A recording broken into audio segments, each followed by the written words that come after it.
Hello hello friends. जय हिंद। स्वागत है हमारे यूट्यूब चैनल पर।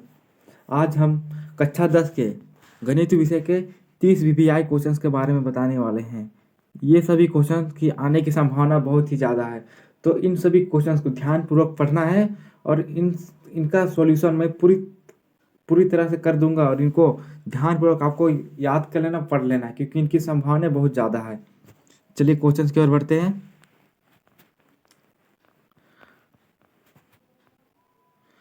हमारा पहला प्रश्न है, आपके सामने पहला प्रश्न दिख रहा होगा। 156 को अभाज्य गुणनखंड के गुणनफल के रूप में लिखा जा सकता है। अभाज्य गुणनखंड यानी कि जो एक और स्वयं से कटे उसे अभाज्य संख्या बोलते हैं। तो 156 को अभाज्य गुणनखंड के रूप में विभाजित करना है उसको, तो उसका आंसर हो जाएगा 2।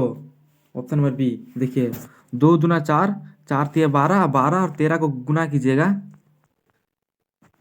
तो 156 आएगा। 156, इसका आंसर हो जाएगा 156। 156 को गुना करने पे आ जाएगा ये। अब क्वेश्चन नंबर 2, 6/15 का दशमलव प्रसार कैसा है। अब पूछा है कि दशमलव प्रसार कैसा है 6/15 का। इसका सॉल्यूशन करके मैं बता दे रहा हूँ आपको। 6/15, इसको 2 से काटोगे, 3 से काटोगे 2 बार में, 3 से काटोगे 5 बार में, जब इसको भागा दोगे तो 0.4 आएगा। 0.4 आएगा, तो ये इसका दशमलव प्रसार तो शांत हो गया, मतलब पॉइंट के बाद ये तो शांत हो गया ना, तो इसका आंसर हो जाएगा ए नंबर, शांत।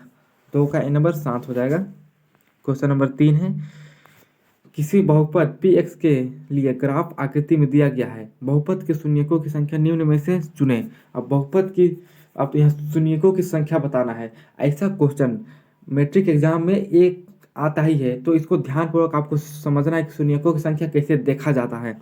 मैं आपको बता रहा हूँ शून्यकों की संख्या कैसे देखते हैं। अब आपको स्क्रीन पे दिख रहा होगा, एक अक्ष पे जितनी बार ये टच करेगी उतनी शून्यकों की संख्या होगी।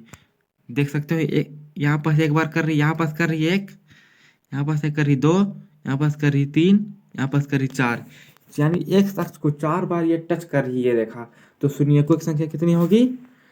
शून्यकों की संख्या हो जाएगी 4। ऑप्शन नंबर बी, शून्यकों की संख्या 4 हो जाएगी। ऐसा क्वेश्चन आता ही है, तो आप इसे ध्यानपूर्वक समझ लें। क्वेश्चन नंबर 4 है, द्विघात बहुपद x² - 7x + 12 की शून्यकों का योग निम्न में से कौन सा है। शून्यकों का योग पूछा, तो सबसे पहले हम शून्यकों की संख्या ज्ञात करेंगे, उसके बाद इसका योग ज्ञात करेंगे।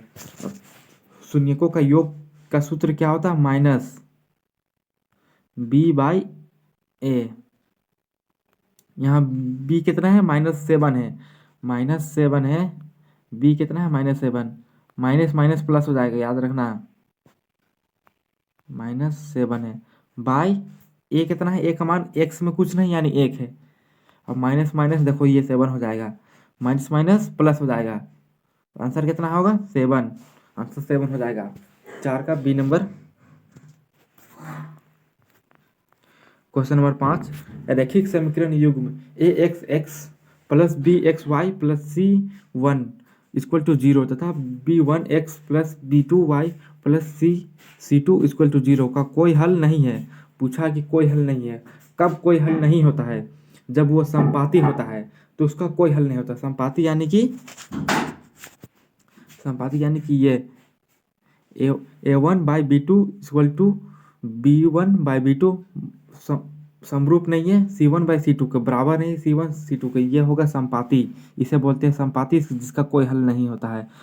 और प्रतिच्छेद किसे बोलते हैं?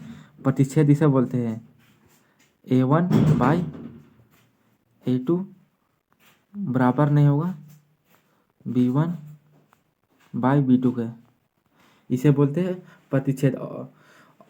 और संपाती किसे बोलते हैं? जब वो तीनों बराबर होता है। a1/b2, b1/b2, यह हो गया संपाती। क्या हो गया? संपाती, जिसका परिमित रूप से अनेक हल होता है और इसका कोई हल नहीं होगा, इसका कोई हल नहीं होगा। आंसर हो जाएगा ए नंबर। क्वेश्चन नंबर 6, समीकरण x - y + 9 equal to zero है, और 3x-2y plus 12 equal to zero के द्वारा निरूपित रेखाएं हैं। अब बोल रहा है इसके द्वारा निरूपित रेखाएं हैं। अब यहाँ आपको A1 A2 और B1 B2 आपको याद करना है। A1 देख लो, यहाँ कुछ नहीं यानी 1 है, यहाँ भी कुछ नहीं यानी 1 है, और यहाँ A1 3 है, A2 3 है, B2 -2 है। तो आपको किस तरह से लिखना है? A1 किस तरह से लिखना है आपको, देख लो, 1/B2 3 है, 3, और यहाँ देख लो इक्वल टू B1 कुछ नहीं यानी 1 है, और B2 2 है। अब ये देखो समांतर नहीं है, समांतर नहीं है यानी प्रतिच्छेद है, प्रतिच्छेदी, ऑप्शन नंबर बी। समांतर नहीं यानी प्रतिच्छेदी है, और इसका अद्वितीय हल होता है। प्रतिच्छेदी का क्या हल होता है? अद्वितीय हल होता है। ऑप्शन नंबर बी हो जाएगा इसका, ऑप्शन नंबर बी हो जाएगा प्रतिच्छेदी।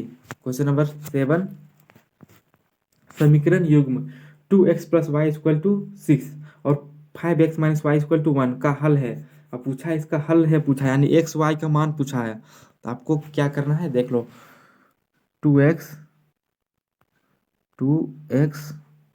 x हो जाएगा प्लस y = 6 ऐसे लिखना है आपको। फिर 5x इसी के नीचे लिखना है आपको। इन दोनों को जोड़ने पर कितना आंसर आएगा? -y = 1। अब देखो इस सभी को जोड़ने पर प्लस माइनस माइनस ये कट जाएगा, ये कट जाएगा। इसको जोड़ने पर 7x आ रहा है, और इसको जोड़ने पर 7 आ रहा है। अब ये 7 7 कट जाएगा, तो x का मान कितना आया आपके सामने?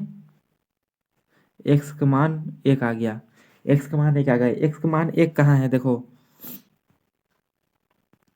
x का मान 1 कहाँ है? यहाँ है।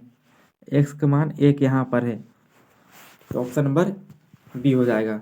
और b का मान निकल जाएगा, जहाँ x का मान यहाँ बैठा लो आप, x का मान यहाँ 1 बैठा दो, x का मान यहाँ 1 बैठाओगे ना, यहाँ पास एक जगह 1 बैठा दो, तो इसका निकल जाएगा 4, बी y का मान 4 हो जाएगा। ऑप्शन नंबर बी 7 का। क्वेश्चन नंबर 9, निम्नलिखित में से कौन द्विघात समीकरण है? द्विघात समीकरण यानी कि जिसका घात में 2 संख्या हो, जिसका घात 2 हो, यानी स्क्वायर हो, उसका भी स्क्वायर हो। तो यहाँ कौन होगा? देखो, ऑप्शन नंबर ए में दिया है x-3 का होल स्क्वायर, फिर इक्वल टू दिया है x²। यार देखो, यहाँ इसका स्क्वायर करोगे, यहाँ भी स्क्वायर करोगे, ये स्क्वायर और ये स्क्वायर कट जाएगा, तो ये तो नहीं होगा, ऑप्शन नंबर ए नहीं होगा। ऑप्शन नंबर बी देखो, x + 1 का whole square equal to x² - 5x + 7 है। तो यहाँ देखो, इसका भी स्क्वायर करोगे तो इधर स्क्वायर होगा ना, इधर स्क्वायर होगा, तो ये स्क्वायर कट जाएगा, तो ये भी ऑप्शन नहीं होगा। पूछा है कि द्विघात जिसका में स्क्वायर हो वो होगा। यहाँ देखो, स्क्वायर इधर तो होगा, लेकिन इधर स्क्वायर नहीं है, यहाँ स्क्वायर होगा, इधर इधर स्क्वायर नहीं है, तो ये हो जाएगा, क्योंकि ये कटेगा नहीं इधर, तो ये द्विघात समीकरण है। लेकिन ये नहीं है, देखो यहाँ क्यू है, यहाँ यहाँ पावर 3 है, तो ये नहीं होगा। जिसका में पावर 3 होगा वह द्विघात समीकरण नहीं होगा। क्वेश्चन नंबर 10, द्विघात समीकरण x² + 7x + 6 = 0 के मूलों की प्रकृति क्या होगी? पूछा मूलों की प्रकृति, यानी कि d का मान आपको निकालना होगा। यहाँ से d का मान कैसे निकालते हैं? d का मान निकालने के लिए कुछ नहीं करते, आपको इक्वल टू b का स्क्वायर करो, b का स्क्वायर -4ac, यानी कि b का मान कितना है? 7 दिया हुआ है यहाँ, यहाँ a का मान 1 होगा, c का मान 6 होगा। b का मान 7 का स्क्वायर करोगे तो 49 आएगा, 49 आएगा, -4 है, और a का मान 1 है और 6 है, 1 है यहाँ और ये 6 है, तो इस सबको गुना करोगे तो 24 आंसर आएगा। 24 आंसर, जब इसको घटाओगे तो 25 आएगा इसको। अब देखो, यहाँ देखो, d से बड़ा है 0, d से जब बड़ा होता है तो वह वास्तविक और असमान होता है। क्या होता है? वास्तविक और असमान होता है, तो ऑप्शन नंबर बी हो जाएगा सही। और यदि d बराबर होता है 0 का, तो वो वास्तविक और समान होता, वास्तविक और समान होता। यदि जीरो से छोटा होता यानी माइनस में होता तो वो काल्पनिक हो जाता। इसका सही आंसर हो जाएगा वास्तविक और असमान। क्वेश्चन नंबर 11, द्विघात समीकरण x square minus 4x plus के इक्वल टू 0 है का मूलों की प्रकृति, मूल समान है। मूल क्या बोला, समान, तो के का मान क्या होगा, मूल समान है यानी d इक्वल टू 0 है। मैंने अभी बताया था मूल समान यानी d इक्वल टू 0। d का मान कितना है, बी स्क्वायर, अभी बताया था मैंने, आप लोग याद कर लो, b square minus 4ac equal to 0। तो b का मान -4 दिया है और यहाँ a का मान 1 है, c का मान k दिया है। तो आपको इसको हल करेंगे, b का -4 का स्क्वायर करोगे तो कितना आएगा, 16 आएगा। माइनस माइनस स्क्वायर प्लस हो जाएगा, फिर -4 है, a का मान 1 है, c का मान k है और b का मान था -4 था, इसका स्क्वायर किए। अब जब इसको करोगे तो 4k गुना करोगे तो इतना आएगा ना। अब इस k को इधर लाना है,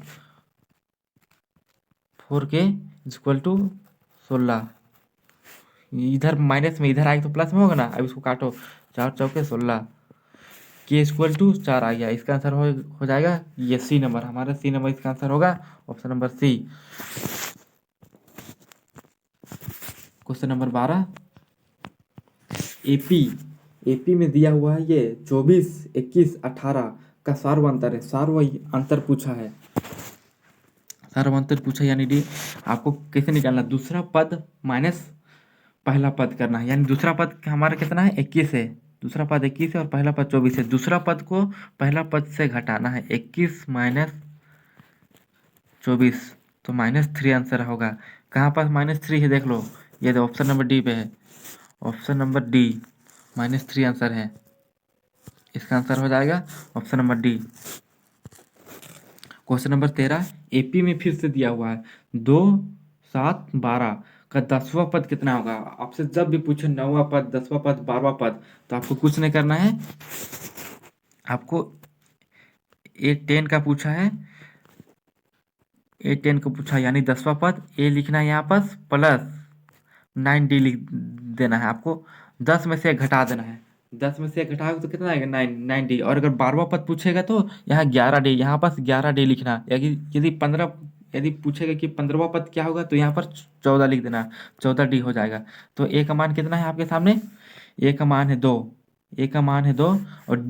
और अब अभी मैं बताया था कि बी कैसे निकालते हैं, दूसरा पद माइनस पहला पद, दूसरा पद कितना है 7 माइनस 2, आंसर आ जाएगा 5, बी इक्वल टू 5 हो जाएगा। तो ए का मान कितना दिया है 2 प्लस 9 गुने 5, जब इसको हल करोगे तो 2 फिर प्लस 9 बचे 45, 45 2 47, कहाँ पास है 47, यहाँ देख लो ऑप्शन नंबर बी पे 47 है, ऑप्शन नंबर बी हो जाएगा 47, सही आंसर हो जाएगा 47। इसको इस फॉर्मूला का आपको याद करना है, ये जो फॉर्मूला है इसको याद कर लेना आपको।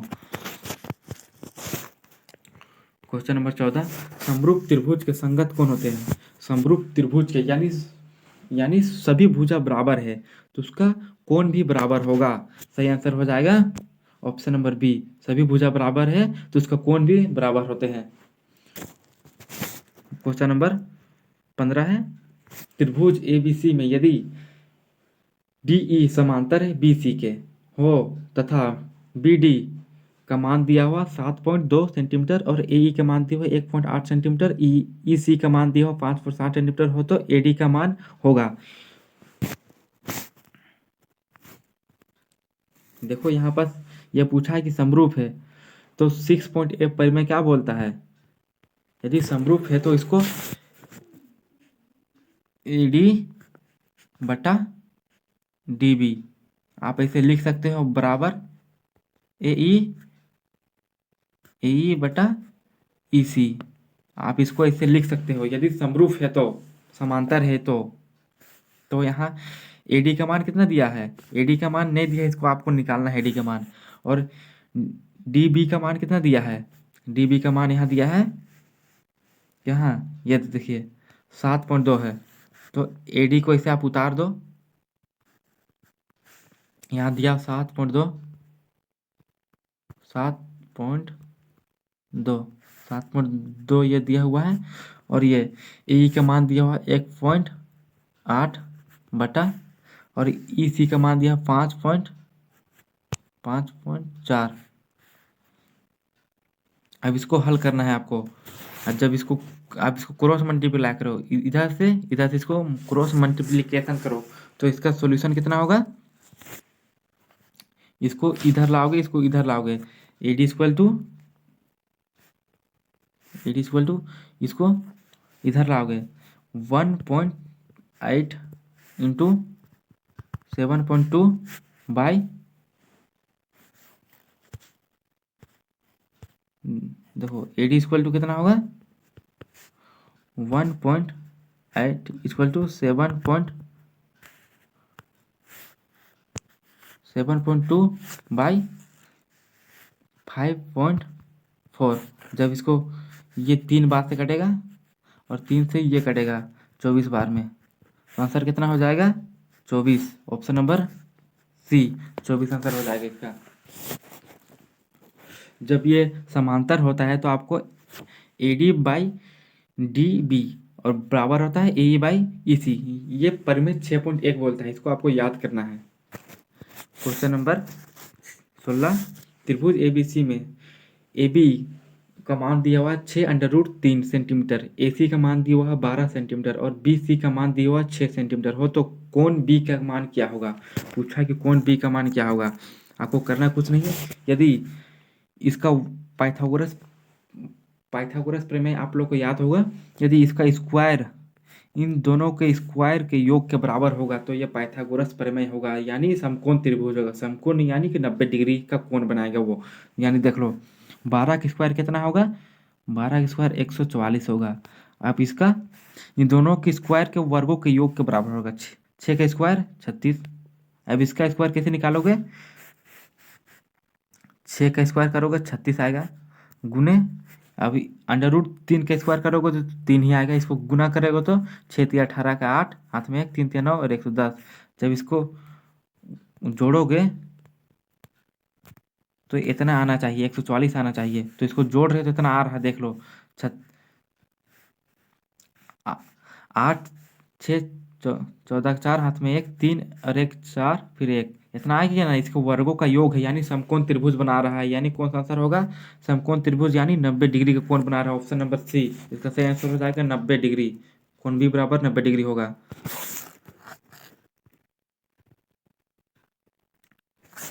यहाँ देख लो पूछा क्या है, बिंदु 2 3 और 4 1 के बीच की दूरी क्या है।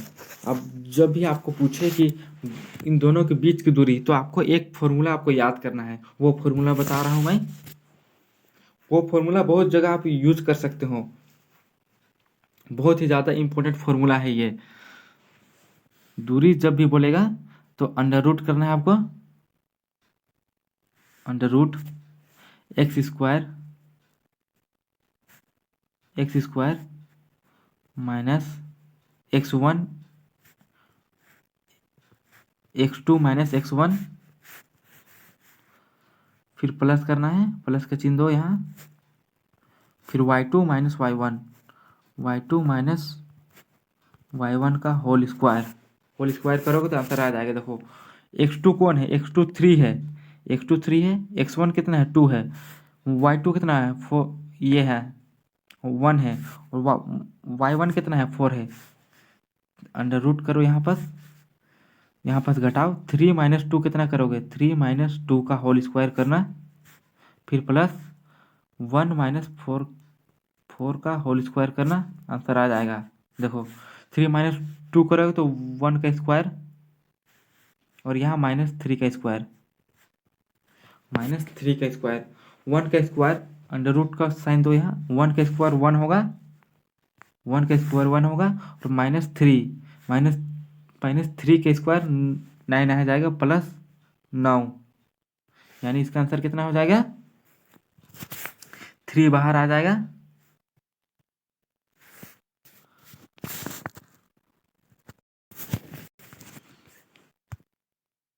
क्वेश्चन नंबर 17, बिंदु 2, 3 और 4, 1 के बीच की दूरी, यानी कि आपको यह फॉर्मूला याद करना है। यह फॉर्मूला मैं लिखा दे रहा हूँ, यह फॉर्मूला आपको याद करना है। x2 माइनस x1 का होल स्क्वायर करना है, फिर प्लस y2 माइनस y1 का होल स्क्वायर। देखिए x2 कितना है 4 है, x1 कितना है 2 है, y2 कितना है 1 है और y1 कितना है 3 है। ये आपको इस तरह से लिखना होगा, x2 4 माइनस 2 का होल स्क्वायर, फिर प्लस y2 यानी 1 माइनस 3 का होल स्क्वायर। जब इसका सॉल्यूशन करोगे तो ये इसमें कितना होगा, इसको घटाओगे तो 2 का स्क्वायर 4, फिर प्लस इसमें कितना होगा 2 का स्क्वायर 4, 2 का स्क्वायर 4 और यहाँ घटा रहे 2, √8 आ जा रहा है। √8, आप √8 को आप इस तरह से लिख सकते हो, 4 √2, 4 √2 लिख सकते हैं इसको। ठीक है, इसका आंसर हो जाएगा ऑप्शन नंबर बी। इसका आंसर हो जाएगा option number B, 4 √2। Question number 18, बिंदुओं 2, 5, 4, 7 के मिलने वाले रेखाखंड का मध्य बिंदु याद करना है। तो मध्य बिंदु का एक सूत्र बता दे रहा हूँ, उसको 2 मिनट में निकल जाएगा। मध्य बिंदु का सूत्र, ऐसे मध्य बिंदु पूछेगा तो x1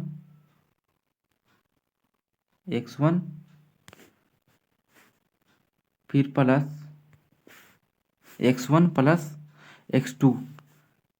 प्लस x2 बाय 2 कर देना है, बाय 2, फिर प्लस का, फिर यहाँ पर सर एक निकालना है,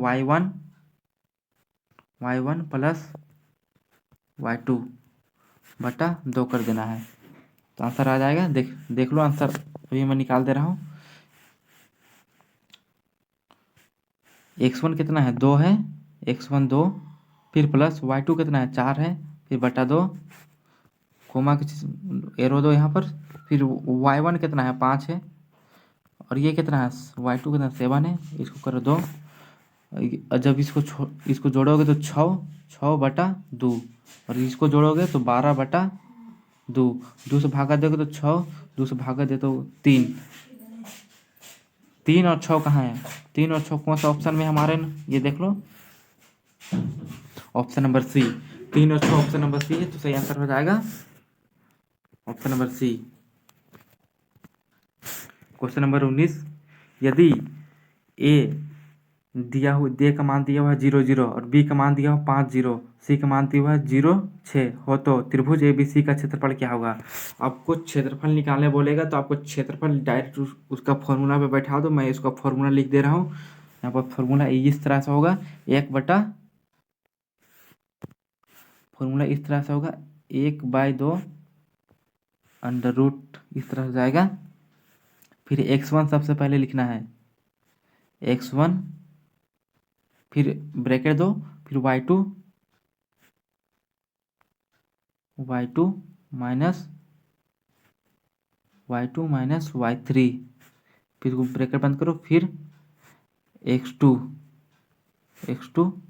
इक्वल टू y3, आप यहाँ पास y3 लिखो, फिर माइनस y1, फिर बंद करो, फिर यहाँ पास प्लस का चिन्ह होगा, x3 into y1 minus y2, ये ब्रैकेट बंद हो जाएगा। इस फॉर्मूला पे बैठा देना, इसका आंसर आ जाएगा। इसका आंसर कितना होगा, तो इस फॉर्मूला पे बैठाओगे तो आप देख लेना इसका आंसर कितना होगा। ठीक है, क्वेश्चन नंबर 20, यदि साइन ए 3/15 हो तो tan A का मान क्या होगा। पूछा है कि साइन का मान दिया हुआ तो tan A का मान किस तरह से निकलेगा। साइन A बराबर होता है P/H होता है, P/H होता है, तो B का मान कैसे निकलेगा। आपको ट्रिपलेट याद है, 3 4 5, ये ट्रिपलेट है, ये हो गया H, ये हो गया P, ये हो गया B। अब 10 का कितना होता है? P/B होता है, P/B होता है, यानी P का मान 3 और B का मान 4 है। सही आंसर कौन सा हो जाएगा? Option number C, 3/4। Question number 21, यदि 2sin² A = 1 है तो कोण A का मान कितना होगा? इसका आंसर किस तरह से लिखोगे? 2sin A, यानी ये जो 2 है ये इधर आ जाएगा,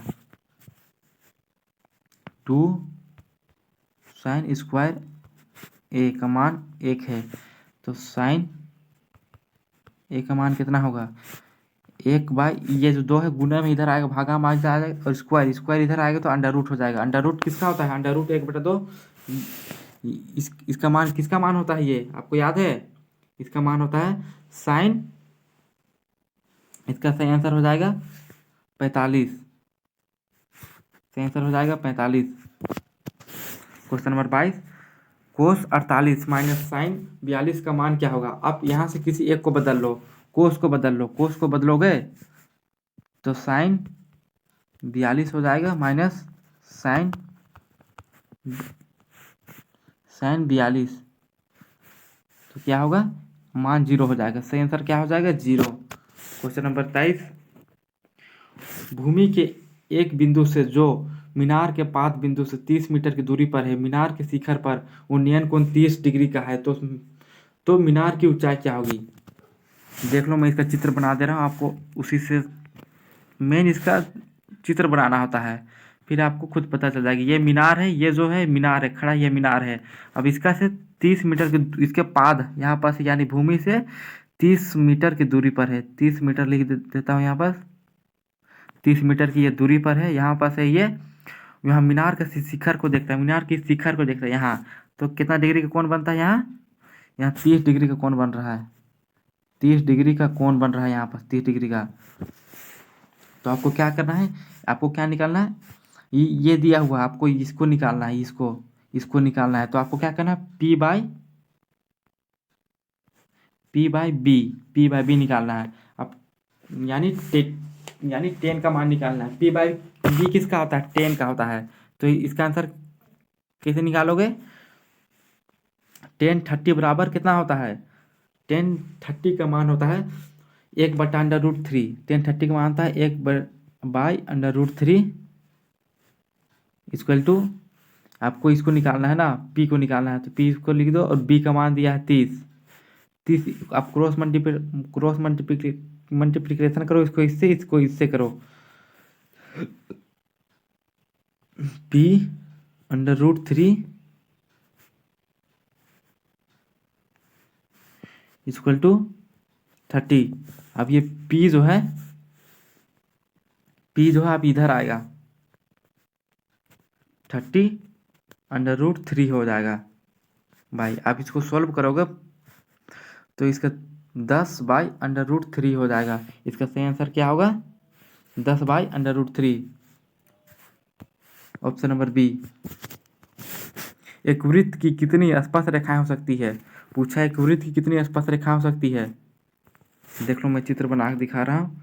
वृत्त की कितनी स्पर्श रेखा हो सकती है? वृत्त के अनंत स्पर्श रेखा हो सकती है। यहाँ से छू के जाएगा, यहाँ से छू के जाएगा, यहाँ से छू के जाएगा, इधर से जाएगा, इधर से जाएगा, इधर से जाएगा, इधर से जाएगा, मतलब इसकी अनंत रेखा हो सकती है। ऑप्शन नंबर सी हो जाएगी, इसकी अनंत हो सकती है। यदि पूछा गया कि कितनी समांतर स्पर्श रेखा हो सकती है, तो समांतर 2 होगा, यहाँ से होगा, यहाँ से होगा, समांतर 2 स्पर्श रेखा हो सकती है बस। क्वेश्चन नंबर 25, यदि TP TQ के केंद्र 0 वाले किसी वृत्त पर 2 स्पर्श रेखाएं इस प्रकार है कि कोण POQ का मान दिया हुआ है, इसका मान दिया हुआ है, आपको इसका मान निकालना है। इसका मान निकालने के लिए क्या करोगे? सबसे पहले, यदि वृत्त का स्पर्श रेखा पर कोई भी रेखा काटती है तो वो 90 डिग्री का कोण बनाता है। यहाँ 90 डिग्री का बना रहा है कोण, यहाँ भी 90 डिग्री कोण बना रहा है, यहाँ पास भी। तो 90 180 हो जाएगा। 180 और 110 को जोड़ोगे, 180 और 110, 110 को जोड़ोगे तो 0 9 और 290 हो जाएगा। ये चतुर्भुज बना रहा है, चतुर्भुज का योग कितना होता है? 360। 360 में इसको घटा दो, 290 को घटाओगे तो कितना आएगा? 70 आंसर हो जाएगा। कितना आंसर होगा? 70। सही आंसर क्या होगा? ऑप्शन नंबर बी 70 आंसर हो जाएगा इसका। Question number 26। क्वेश्चन नंबर 26 है, यदि एक वृत्त का परिमाप और क्षेत्रफल संख्यात्मक रूप से बराबर है तो उस वृत्त की त्रिज्या है। तो वृत्त का त्रिज्या पूछा है। यदि वो परिमाप और क्षेत्रफल बराबर है, परिमाप कितना होता है? 2 पाई आर बराबर पाई आर स्क्वायर, यानी ये कर, एक आर कट गया, एक आर कट गया, पाई कट गया, पाई कट गया, यानी कितना बचा? आर बाई 2 बचा। तो इसका आंसर कितना होगा? 2 हो जाएगा। क्वेश्चन नंबर 28, एक घोड़ा 7 मीटर लंबी रस्सी से एक घास के मैदान में बंधा है, उस भाग का क्षेत्रफल क्या होगा जिसमें घोड़ा घास चर रहा है? यानी पूछ रहा है, एक चित्र बना रहा हूँ, उस हिसाब से आपको समझा रहा हूँ। यहाँ पास ये घोड़ा बंधा हुआ, यहाँ से रस्सी है, अब ये गोल गोल खिंदरेगा, यहीं तक ना खिंदरेगा। तो इसका वृत्त का क्षेत्रफल पूछा है। वृत्त का क्षेत्रफल कितना होता है? पाई आर स्क्वायर होता है, pi r square, pi r square 22 by 7 कर लो, और आज का मान दिया 7 गुने 7, इसका इसको काट दोगे तो इसका आंसर हो जाएगा 154। सही आंसर क्या हो जाएगा? 154। 154 मीटर स्क्वायर इसका हो जाएगा। क्वेश्चन नंबर 28, सबसे बड़ी बांस की लंबाई बताएं जो एक 12 मीटर लंबा और 9 मीटर चौड़ा और 8 मीटर ऊंचे कमरे में रखी हो। यदि आपसे जब भी पूछे एक बांस या छड़ की लंबाई बताएं जो कमरे में आसानी से रखी जा सके, तो इसका सूत्र होगा under root L square B square plus H square. आपको ये करना है। तो यहाँ अंडर रूट कर लो, 12 का स्क्वायर 144 और 9 का स्क्वायर 81, फिर प्लस इसका स्क्वायर हो जाएगा 8 का स्क्वायर 64। ये सभी को जोड़ोगे तो 289 होगा। अंडर रूट 289 किसका होता है? 17 का स्क्वायर होता है। 17 कहाँ है? ऑप्शन नंबर बी पर है। हमारा आंसर हो जाएगा 17।